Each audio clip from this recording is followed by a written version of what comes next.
So, Maria, did you enjoy your butter biscuit? Yes. You did. Okay, you're still half digesting that.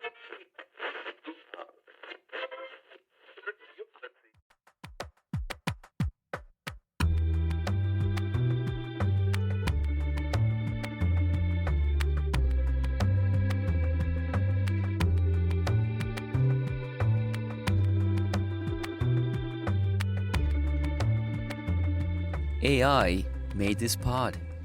What a terrifically grim statement from the 21st century. You've probably seen on YouTube and other platforms that AI made this vlog, AI made this video, AI has made this mashup of what Oasis would sound like today if they're still making music. And here we are playing the game. This, in a sense, this podcast was designed by AI and we're doing its bidding, which is probably a fateful portent of things to come in the future. And in this grim podcast, I welcome Maria. How are you? I'm very well. I'm very angry as well. Great. Listeners will love hearing to that. So let's define what we mean by AI made this pod. So of course you've probably seen Chat GPT 4.0 is the newest model. We don't pay for premium, so we've used Chat GPT 3.5, which is the next best thing. And I asked the AI, give us 3 ideas for a podcast. And it got back to me with something about the future, interview some experts. We won't be interviewing any experts. Something about hidden stories of your city, interview an expert. We won't be interviewing any experts, but we will tell you interesting things about the city. This is what we do in our tour anyway. And then the third thing was about architecture and building in your city. Also interview an expert, which we're not going to do. We're going to just talk between ourselves about those 3 topics. So we have the future, architecture, and hidden stories. So AI has devised this structure for us, but as free-thinking humans, we have gone out and investigated, and we'll give our thoughts and opinions in due course as well. You're angry, but come on, don't be such a buzzkill for the listeners. Tell us something. Why are you angry? Well, no, I'm just fed up of like GPT, X, Y, Z.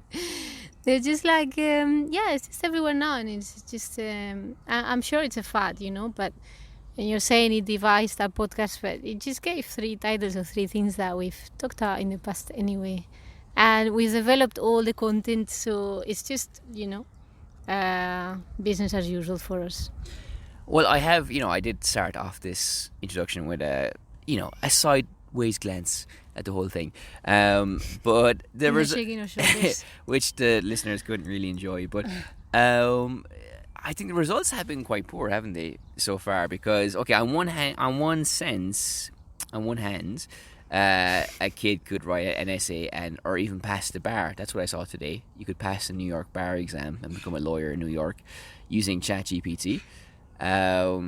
So it has that facility, has some limited reasoning. But again, these mashups of what Oasis would sound like, or they did a version of write a song like Nick Cave. And it's a very crude imitation of someone as complex and talented, as skilled as Nick Cave is. So it has a long ways to go, it seems. Bit of an Americanism there, I think. Mm-hmm. So I think we probably don't have to fear for our futures just yet. But yeah, I think it's definitely a fad, isn't it? People are it's just easy content for people like us and everybody else. But we're going to make it interesting, put our own spin on it. But it just seems to be kind of grabbing people's attention because for good and for bad, it's potentially signposting the end of our civilization, but also we can do for good or for bad. What's the good part about it? That's the bad part. We're not gonna die. That's the bad part. The good part is it's a bit of a laugh, so balances out. Yeah. So before we really properly jump into this, you have a laugh. Destruction. Before we probably jump into this, is there anything else you want to say about this, or should we kind of go through the topics one by one? We can go through the topics and pretend that GPT has helped us with this. Right, okay, so let's... I'm very interested to start with Sol, because I actually learned something... So for people who don't know Madrid, Sol is the centre of the city. And the universe, if you're... No, it's the centre of Spain, in reality. Well, I was going to say this, because you can find Kilometer Zero, yeah. there, which is where all the measurements from Spain radiate from this point. And yeah, it's an amazing plaza which hasn't changed so much over the years. However, you did send me something yesterday which I was quite surprised about. If you could stop rustling papers, that would be lovely. I'm not rustling, it's just gonna fly away and then make more noise. AI doesn't need papers. That's one advantage over you as a co-host. Why do you print it? Because I'm using my phone to record this. So it hasn't changed that much. But you did send me something yesterday. I did. Which kind of showed Sol in a new way. Could you kind of walk us through that a little bit? It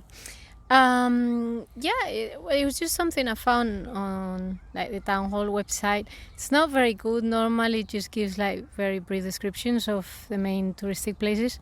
But this I thought was interesting. Well, the description was interesting for two reasons. One, it had all the changes that this last refurbishment was going to, imply, of which they haven't really done even half of them.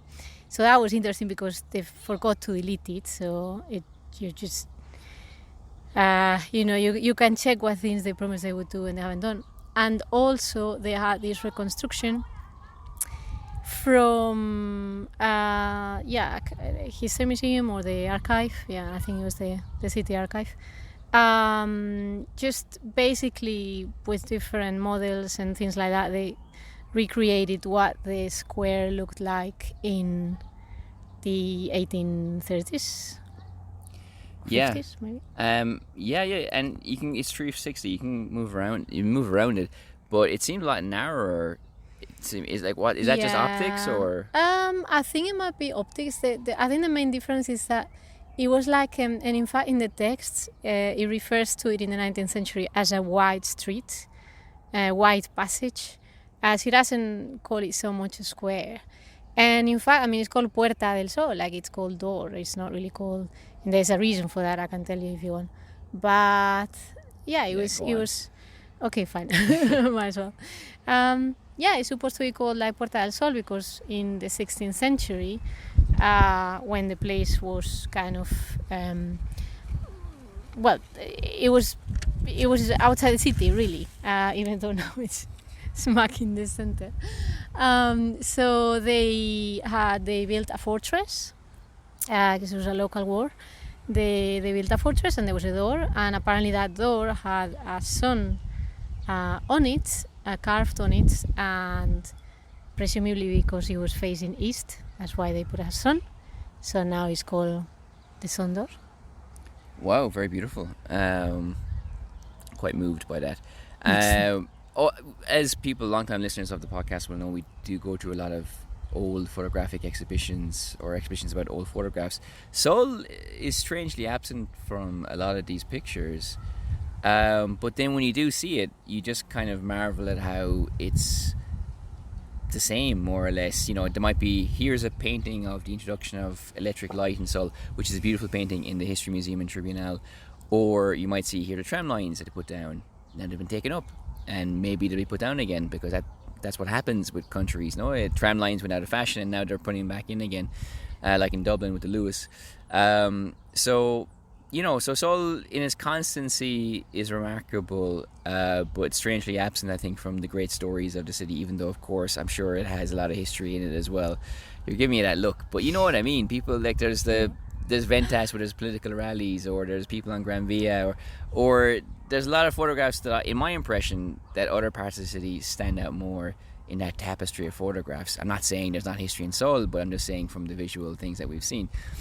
But the reason I'm kind of bringing this up is because until recently, the biggest controversy around Sol that I knew from all my time living here for the last 10 years was the Tío Pepe sign, when it was originally on one particular building in the square, and then they put on another one, and people are like, that's not historical, they had to put on where it was, But there's actually a huge controversy now about what they've been doing in Sol. So, it's kind of interesting. We spoke about Joseph Roth before on a previous podcast. He writes about Berlin in the 20s and 30s, and there's huge chapters about the roadworks and the building going on around the city of Berlin. And I feel like I'm living that in Madrid. Ever since I've been here, they've just been digging up huge tracts of the city. Gran Via, until recently, and also just off the centre of Seoul also. More recently, they've been doing works that cost 80 million euro. Architect contact of mine told me that the architect who was responsible for it is actually very well renowned.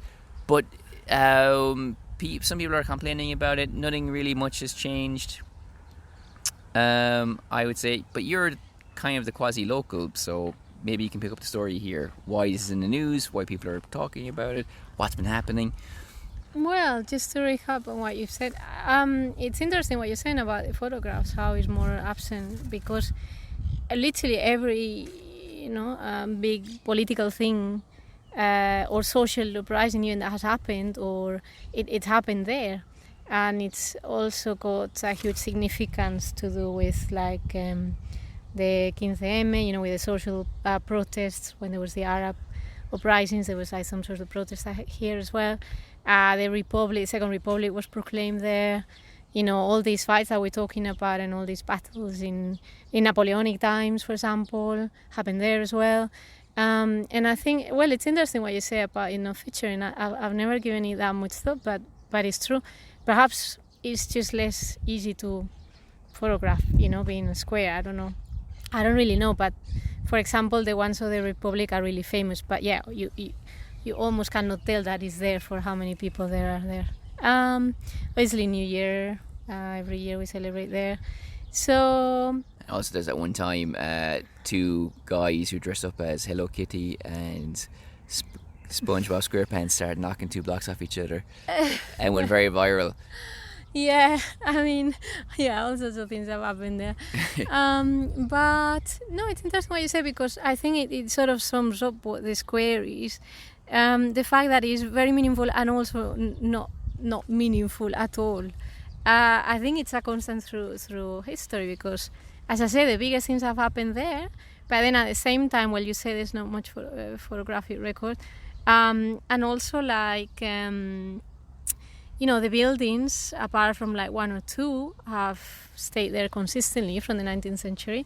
But then the actual things in it is what has been changing over the course of time. So there hasn't been much respect. There are certain elements that have been, they've played around with even now, that live inside the square. But yeah, they haven't cared very much about the shape or about keeping its character beyond the famous clock. So, and I think probably the biggest proof of that is the latest refurbishment, where basically they've just turned it into a desert where there's absolutely no shades. And that's how you were talking when we were preparing this. You were talking about how the place or GPT gave us the idea of how places change, and we think about them in different ways and all this. And this is certainly one of those cases, because I explained about the door before, but nowadays people make jokes that it's called like that because it's just, it's just sun. It's just pure sun. There's no shades. And in the summer it's going to be absolutely scorching even more than it is now. So well, that is relevant though, isn't it? Because first of all, we will talk about the drought in Spain. The rain in Spain does not fall mainly on the plain or anywhere else for that matter, because of climate change, but which will be relevant later. But also the aforementioned men dressed up, and women sometimes dressed up as characters in these big furry suits. They wear woolly hats sometimes underneath their heads, because if they sweat a lot, it can make the material of the costume shrink or expand. And then you have the unsafe lottery sellers, you have the other people who are on the street. So Seoul is essentially an oven where there's no respite from the heat, and it kind of just begs the question, what do they spend the money on? Because in honor of it not changing so much, in some respects it hasn't changed at all from pre-refurbishment to post-refurbishment. It hasn't, it's not fundamentally different, I would say. Well, they've just cleared the middle basically, which means there's just no shades. And then for some reason they decided to turn around the horse, like there's a statue of Charles III on a horse, and they just put it so that when you walk in from Plaza Mayor towards Seoul, which is the natural route for tourists to follow. The first thing you see is just the horseback side, which is kind of bizarre. Lovely sight, to be fair. Now, Sol, it is where Real Madrid, I guess, Atletico come when they win trophies. I know they have Cibeles and Tuno, but also they go to the balcony of the town council there as well. But also, what's interesting for me is because when you live in Spain, sometimes you see TV shows about the Franco period, and you get a sense of the repression that was there. But you have an anecdote about your parents, no? Walking past that very building where now they present the players after winning a title, that in the bowels of that building, sometimes you could hear the screams of people being tortured, no? That's more or less Yeah, the because idea. in the dictatorship, the general headquarters of the police, of what was called the social and political police, was there. So there was obviously, like, in the basements and dungeons where people got tortured, and I mean pretty recent, because I remember my mom mentioning that as she walked past, like, hearing, and we're talking maybe the 60s. Of course, as we were saying before, a lot of things have happened there. But it goes to show, like, how some things are deleted of the city, because those dungeons that, of course, are not used for that anymore, but you used to be able to see them, and then one of the times that they tarmac the place, they just block them, and they're no longer there. We were going to record this podcast in Seoul today, but I have a dodgy boiler, so I didn't want to be too far from home. And also... Sounds like some euphemism for, like, diarrhea or something. the pipes aren't working. But also, where we are, this is known as the Seven Hills, colloquially as the Seven Tits. Will this get age restricted for that? But it's also an example of a place that's changed, because these Seven Hills used to be rubbish tips, and they got paved over with grass. That's the wrong verb, but essentially covered with grass, and now they're hills. So it just shows how the city has changed. And speaking of the photographs, to go into a loop here, to connect some threads, we have seen photographs of Vallecas from the 50s and stuff like that, and it's always amazing to me how the edges of Madrid, a short time ago, relatively speaking, really were the edges of Madrid. Now it's just, okay, it's not the centre, but there's a lot more Madrid beyond. It's going to be soon enough, because they're just, making... gentrification. Well, the Ep30, they're turning into a huge garden that is going to extend all the way to Vallecas. I was reading about it today. Yeah, well, actually, I was watching a video on YouTube. So there's a place called Pacifico, which is close to here, where they knocked the bridge down, and it was really unfortunate, because underneath that bridge they had a skating park and all these wonderful resources. You could play basketball there, and it's a really kind of great way to use and utilize this kind of very specific urban place. But now it's gone, of course. I've just realized it's gone. Like, I drive past there all the time, and I've just realized it, right? But I actually was watching a guy, like, he's a YouTuber, a travel vlogger, and he came across a bridge, like, oh, it's a cool bridge. Maybe they could use this for something, And I was thinking, well, we had that in Pacifico, but now, unfortunately, it's gone. So that's architecture taken care of. The other thing we could talk about was the hidden stories of Madrid, of which we're well versed, and we should take this opportunity to thank our American friends who joined us on a tour last weekend and left us a very nice review. They said we were too cheap, we should be more expensive. So I think we'll take that under consideration and raise our prices 3, 4, or even 5-fold. But we were, this is the last time I'll mention this, we were on national radio talking about the tour. But one thing that wasn't covered on that was our stop at the Taberna Antonio Sanchez, which is probably one of the oldest bars in Madrid, if not the oldest. Whenever you look at old maps, you can see a building there. It's called Antonio Sanchez because it was founded, believe it or not, by a man called Antonio Sanchez, who was a bullfighter, painter, and a bar owner, and wasn't very good at any of those things. But he spent too much time drinking on the wrong side of the bar, it seems.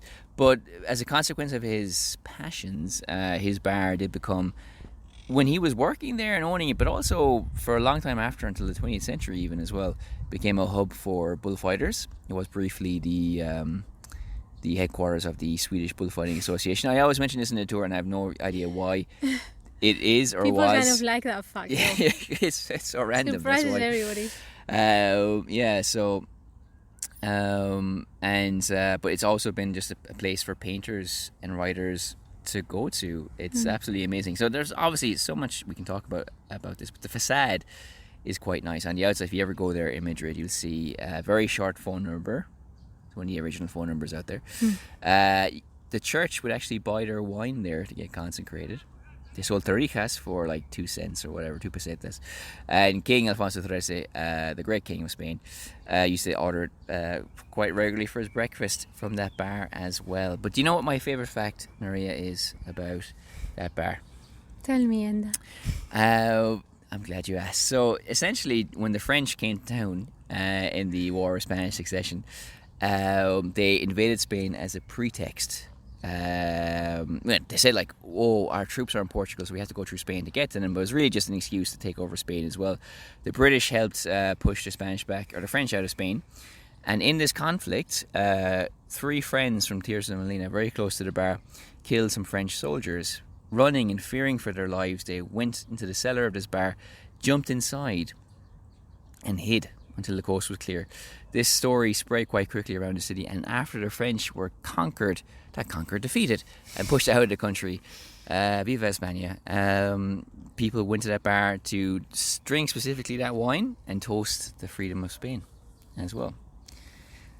Wow, Thank you. I'm just pretending I've never heard that story before. I'm holding out a digital cap so people can put in digital tips as well. But no, honestly though, Ernest Hemingway was there. But then again, as we always say in the tour, what bar in Spain wasn't he in? Exactly. Pierre Baroja, he was a great man from the barrio as well, who wrote about working class people in a very masculine style, if that makes sense. A very Hemingway style. That's why they liked each other. In fact, they had a big love-in in that bar. I love you, you're a great writer, I think you're great, you're smashing. Okay. And the great master of light, Sorolla, painted a portrait of Baroja. And they actually had their meeting there as well, because Baroja drank there, but also Sorolla chose it as his watering hole as well quite frequently. And then we have people like Gloria Fuertes, who I can talk about as well. But, you know, Gloria Fuertes, she was a woman, as yourself. She was a writer big into literacy and hosting loads of events like we do as well. So growing up in Spain, Gloria Fuertes, was she an influence, inspiration? You can say no, don't worry. No, it's just like she was particularly famous for like children's poems. So when I was growing up, she was always identified with children's poems and like silly rhymes and stuff like that. Mm-hmm. And then it's only like recently that they've started to focus more on her life and her work for adults as well.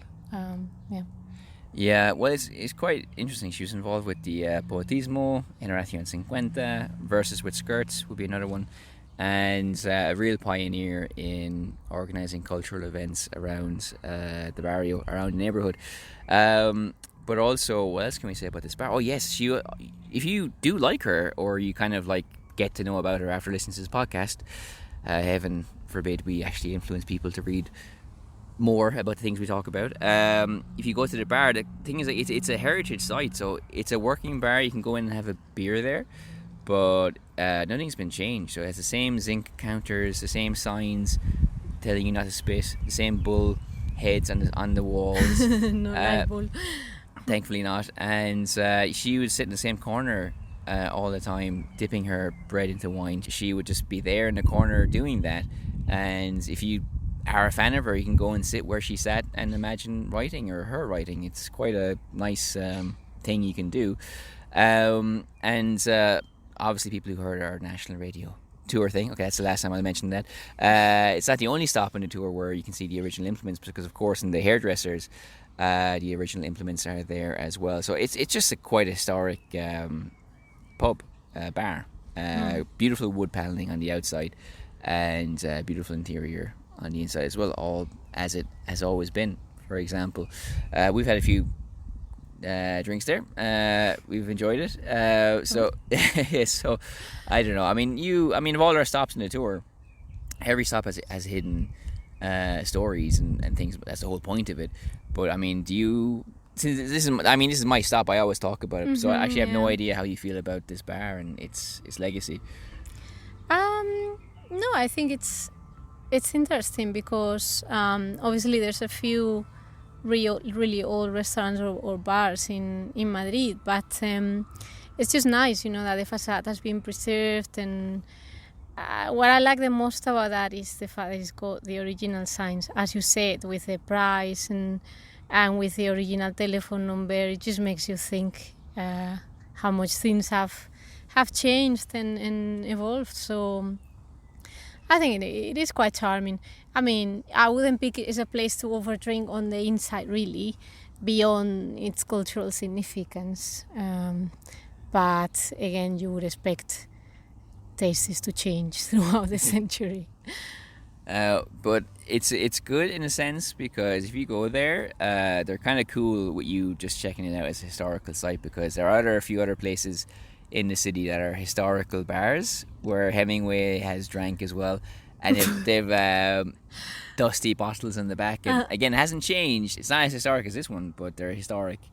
And they just hate if you're a tourist. Like, you have to go in there and drink and almost ignore the stuff that's there, but then it's on display, so it's kind of a catch-22 situation. So some places they are historical bars, but they don't like you really treating it as such, if that makes sense.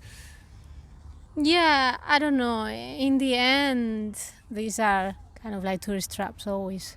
So prices are always ridiculous. But I guess the advantage is not just smack in the middle of Sol or Plaza Mayor. It's a little bit, obviously, Lavapiés and Tirso de Molina and Domartiri still within the tourist area, but not quite so much. So perhaps that's also what's safety from becoming, Pizza Hut or something. Okay, well, we've exhausted that. So what we'll do is we'll go to part 2, the interlude, and then after that we'll have a more extended discussion about artificial technology and the future, and really meaty stuff before we let you go and enjoy the rest of your lives after this episode.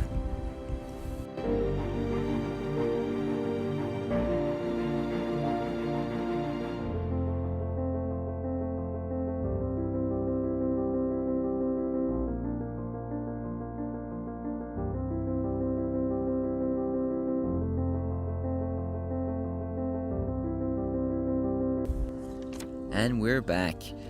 So we've come to our final Chat GPT 3.5 topic, which is the future. And we've taken it. I was just literally going to say that. I think we've taken definitely a broader approach to that than maybe was suggested by AI. But we're going to talk about AI, how it affects fashion. I'm a fashionista, dedicated follower of fashion. Oh, really? How, as well, the future can also, about the environment, of course. Food is going to be an interesting one, but also this moral panic, for better or for worse, about AI. What it all means, for example, and our kind of conclusions about that.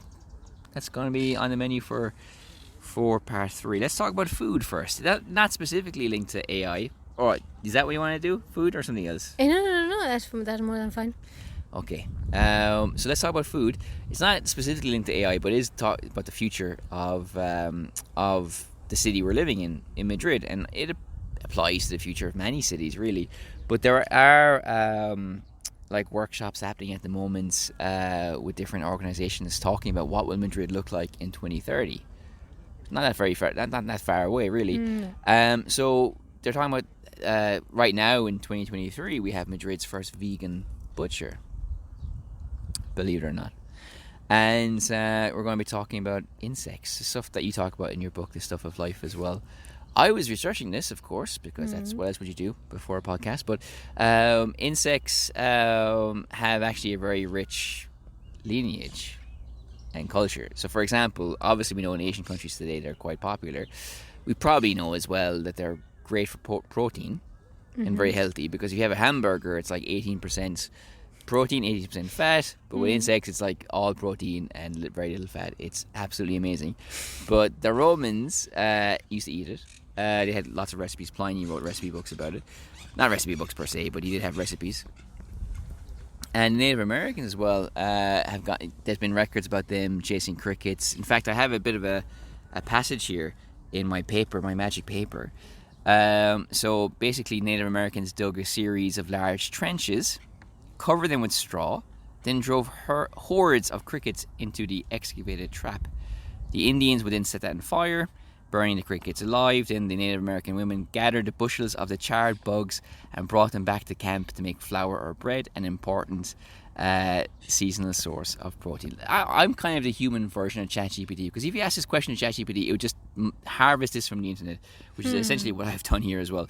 And also we can see that in China, beekeepers are considered virile, because they eat bee larvae. That gives them big willies, apparently. Is that disrespectful? I don't know. And then in the West, the onset of farming meant that insects were seen as pests. I think it was interesting. There's a cultural reason for why in the West we aren't so au fait with eating insects. But the Dutch, as open-minded as they are, or sometimes are at least, there are certain movements there trying to combine insects with chocolate. So that's a bit of a patchy history of insects and their cultural significances. But I know from my straw poll of asking students down through the years about impossible burgers and no meat burgers, as a concept, people are very often repulsed by the idea, even when they shouldn't be, really, I would imagine. Now, somebody who's studied sustainability and written stuff of life and everything as well, insects are the future. How we eat our food is changing. I know we've spoken about this on another podcast as well, but what else can you add to this topic? You know, the future, Madrid 2030, will it be substantially different from now? Probably not, but 2040, sure. 2050. I mean, how we eat has to radically change, I imagine. Most likely, yes, of course. But I think it's always the same, you know, people just don't like change, they're scared of change. And I talk about this in the book, that a lot of the time it's not change. It's like, you know, going back to the past and things that were done and then were lost. In reality, when you think about it, a lot of the traditions, for example, that we have now, or like habits, they were only developed like in sort of Victorian times, you know, 19th century and 18th century at the most, and many things that were done before have been lost.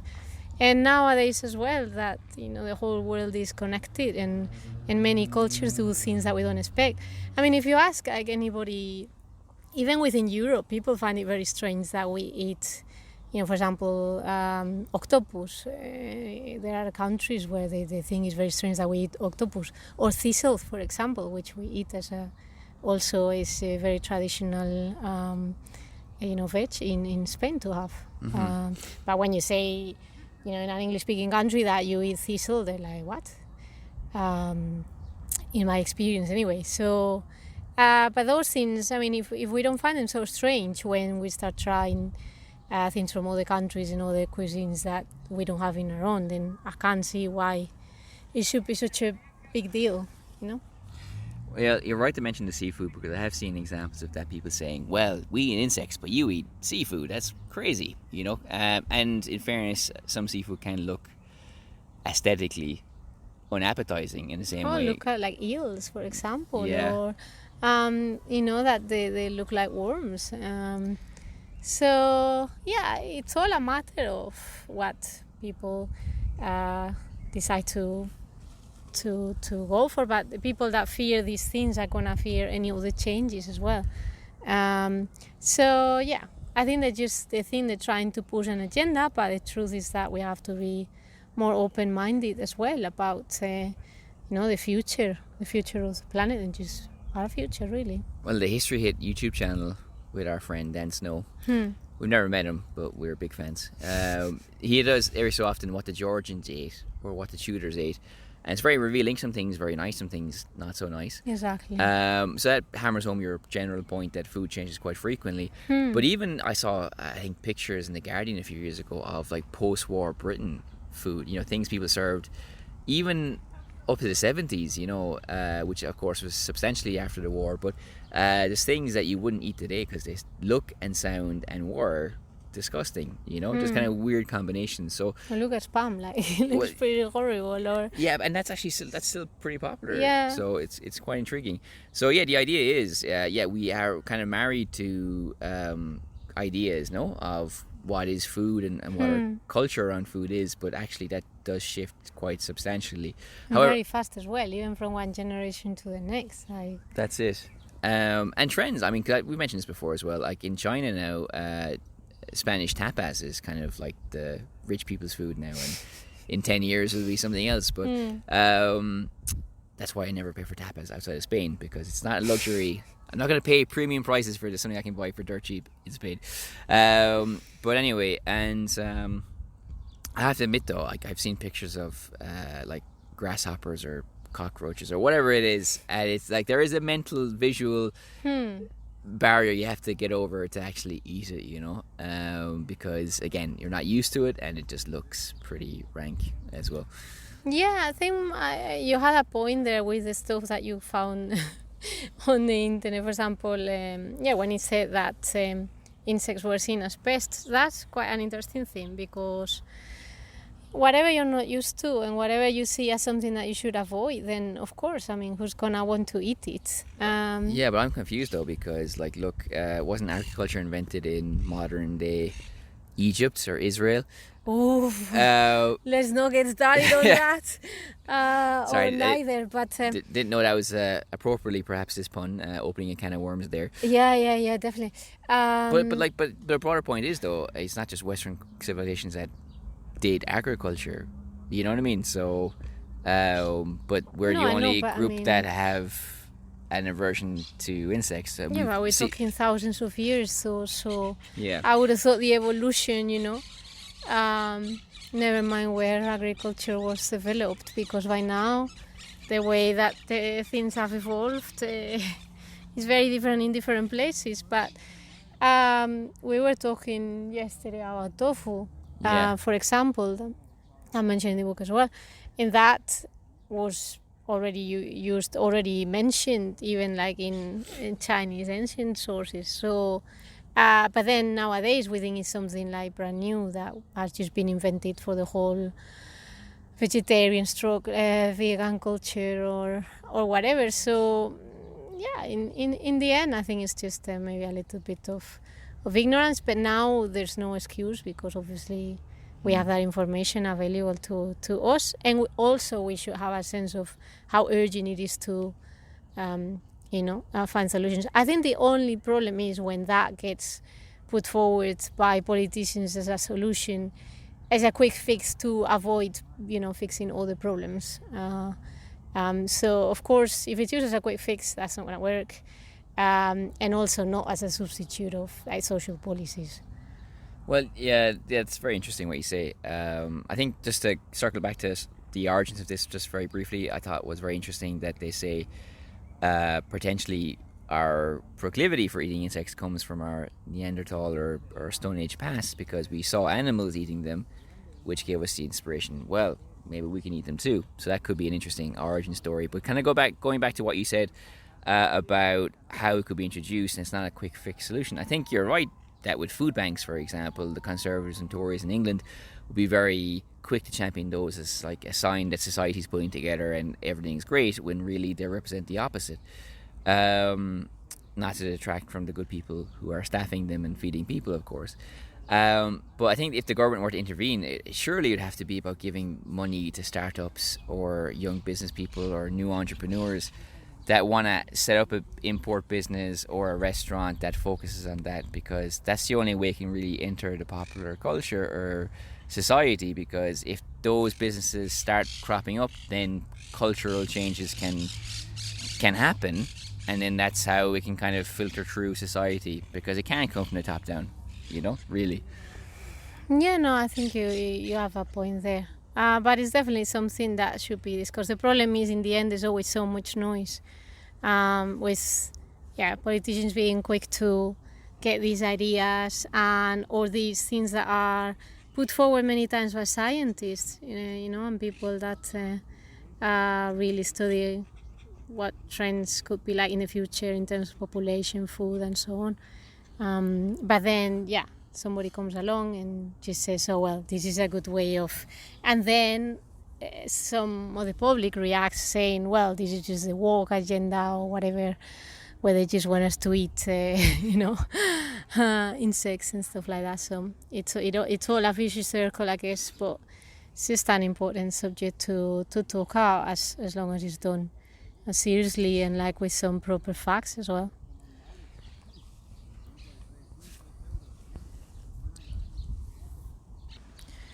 Now, moving on to our next category, from food to fashion, with a brief pit stop with the environment. So there's another movement in Madrid called Fridays for the Future, or Fridays for Future, which I think, just generally speaking, it's interesting to see all the different days that are cropping up in my local supermarket from 3 to 4 every day.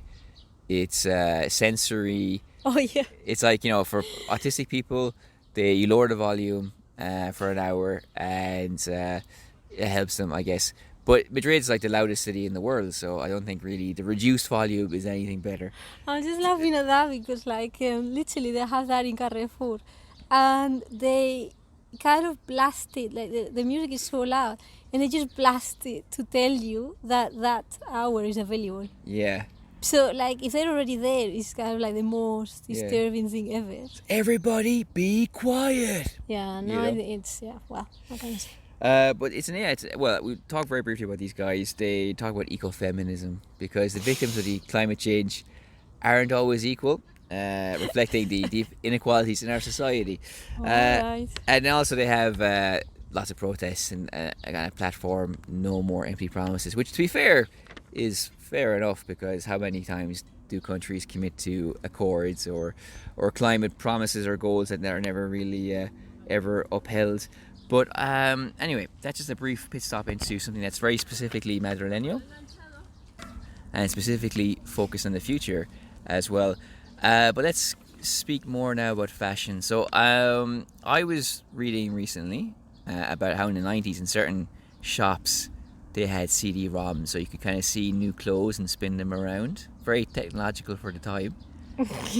Now, artificial intelligence can, if you're skinny, if you're not so skinny, if you're a water-retaining person, I don't know, whatever your body shape, we celebrate all of them here in the podcast, the AI can generate what that dress or skirt or shirt or football jersey would look on you, for example. Yeah, but that's not that new, is it? Because, with makeup, they've been doing it for a while. Sorry, it's a bird flew next to your head there for a second. Yeah. Yeah. They've been doing it for a while, where you could sort of have a look and try that shade of, lipstick. See how it will look at you, on you. If you upload a photo, and then it never really worked because you're just stupid. But now it it's like now it's Chat GPT 4, so it really works. It's going to work. Oh, yeah. Sorry, yeah. I'll have to give it a go. I don't know. What I think though is interesting is because obviously we have the whole process of fast fashion, and we all know it's a problem. Primark, Zara, etc.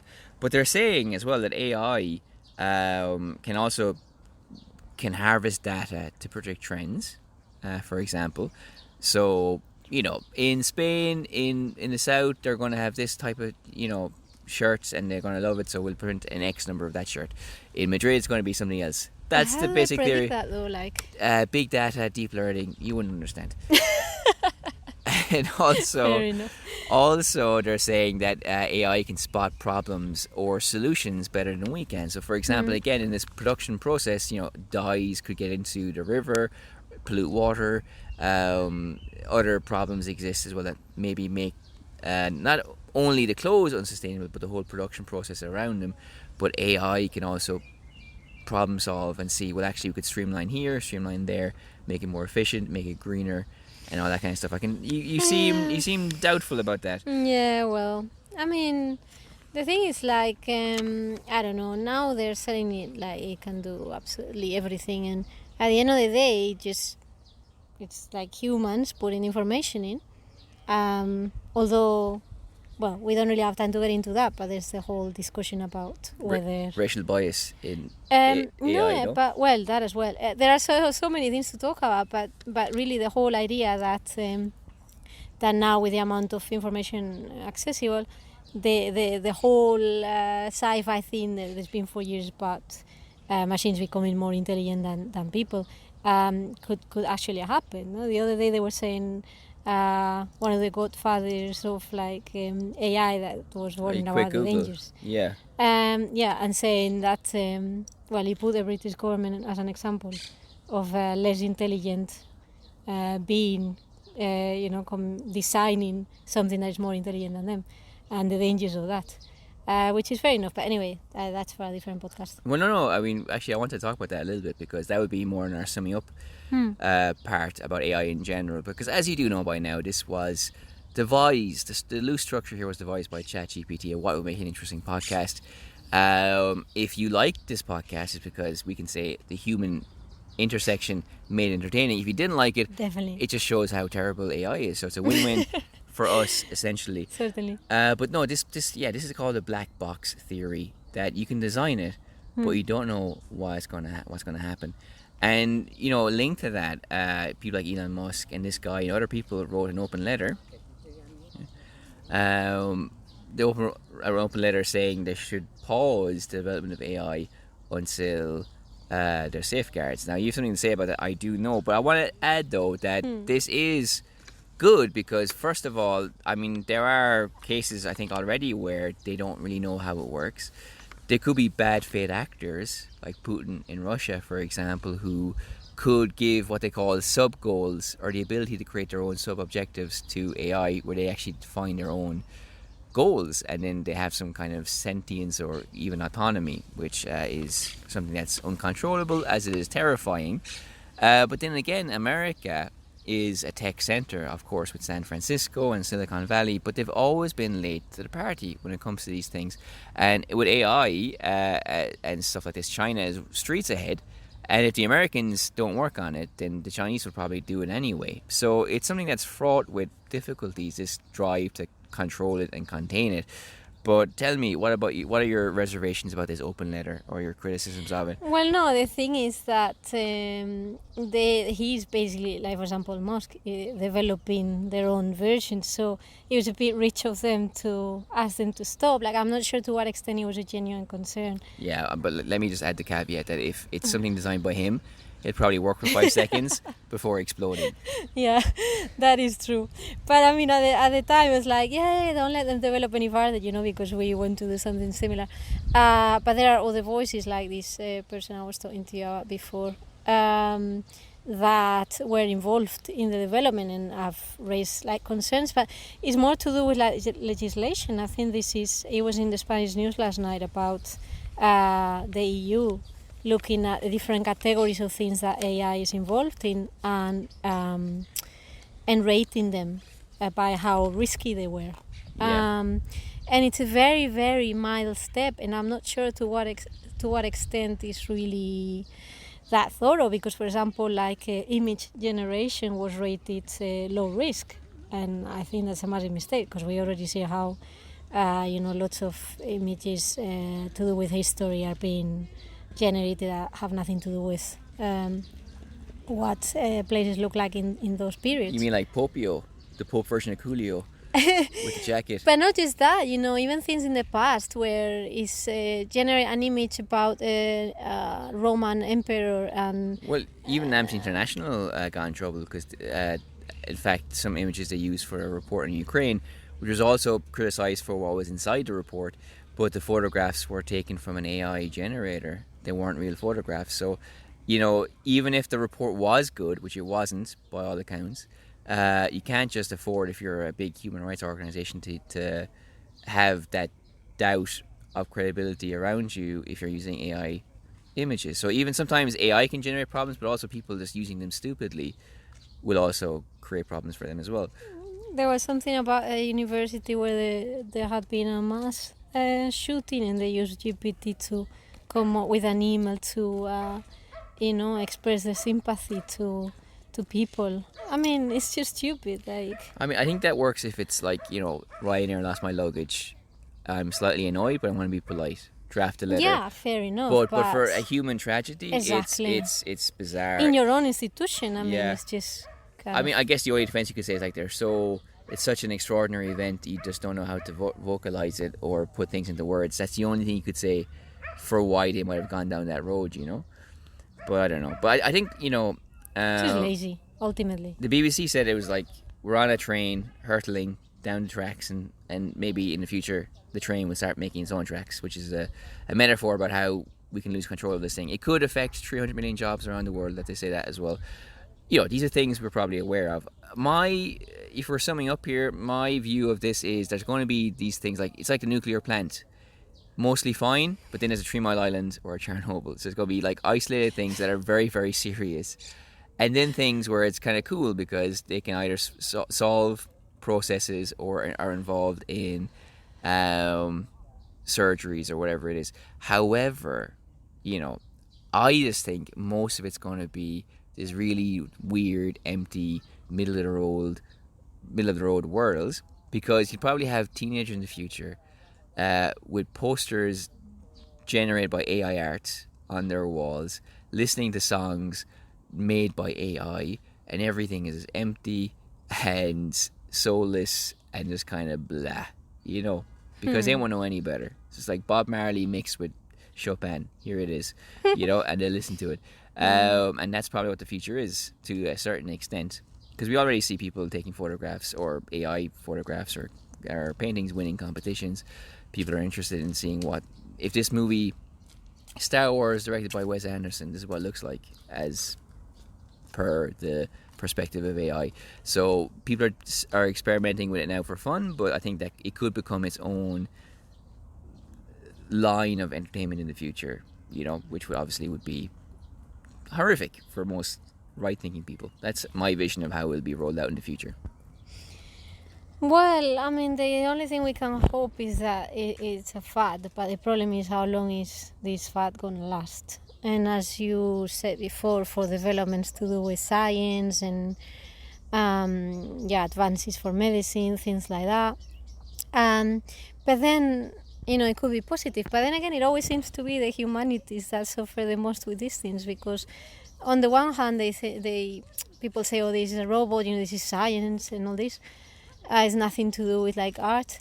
But then actually, the first thing that suffers is, you know, art, because they decide to do fake art, fake writing, But you gotta automatic translations. We already said as well in the podcast, you'll have fake lawyers in New York, or somebody who's passed the bar at least, you know.